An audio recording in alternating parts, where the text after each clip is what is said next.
As we go back to the track, and this is the full list for Heat 3 of 3. Back on the track, the third and final heat of the women's 60 metres.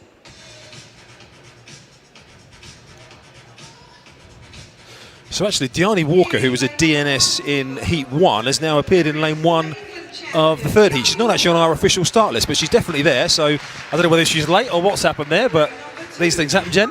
Yeah, it's nice to see her. Rebecca Chapman of Cardiff is in lane 2, so fans of Diani Walker who thought she hadn't made it, she has. Mika Moore of Birchfield, the Winter Olympian, of course, part of the two-woman bob with Mika McNeil, who produced the best ever two-woman bobsleigh performance at the Winter Olympics by Great Britain when they finished 8th. That's Nicola Cagle of Jarrow and Hebburn. Famous club, of course. Here's Alicia Rees. Now, this is one of Scotland's big hopes. Recently broke the 17-year-old Scottish record and then broke it again. 7:33 and then 7:32, where she took the silver medal at the Bucks Championships, the Loughborough athlete. Eleanor Smith-Hahn of Herne Hill in the red and black. Alison McCrory goes for Sale in lane 7. And right on the outside, a senior championship debut here at the British Champs for Megan Costello of Gateshead, just 17 years of age. Saw a lovely tweet from her this week, taking a screenshot of her invite letter. She couldn't believe she'd been invited to a senior champs. It's a big moment for her, dwarfed by McCrory alongside her. So all eyes here on Alicia Rees in lane 5, the Scottish record holder. Again, just 20 years of age. So far we've seen both big favourites in their respective heats, Amy Hunt and Ebony Carr, cruise through. You'd expect the same of Rees here.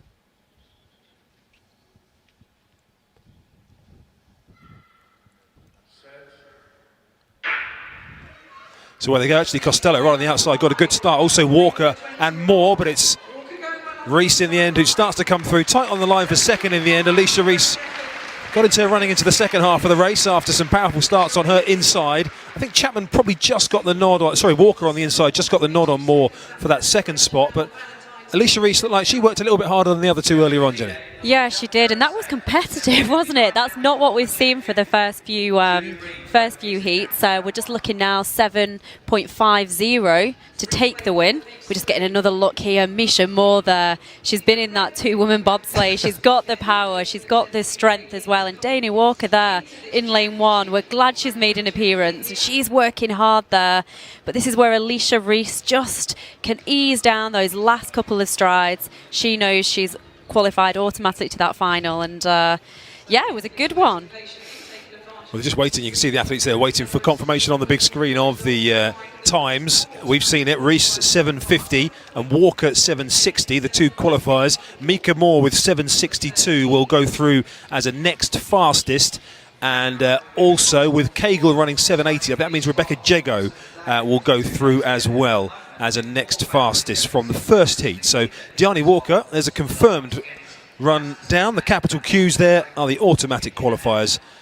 Yeah, Diani Walker, good job she did show up in the end, because she's made herself through to the final. Yeah, I mean, I guess we'll never know what happened, but it was one of the names where I thought, what a disappointment that she wasn't, you know, she'd never turned up, but obviously she was. Doesn't matter when we expected her, you know. Lane 1 was free, she just dived in there. She just thought she'd have a go. But, you know, she's qualified for that final, and I think that final will be quite competitive. I think Ebony Carr, I think basically all three of the heat winners will get on the podium, but some of these other women will run them really, really close. Just got to have another word on Alicia Rees, you know, to break that 17-year-old Scottish record as well.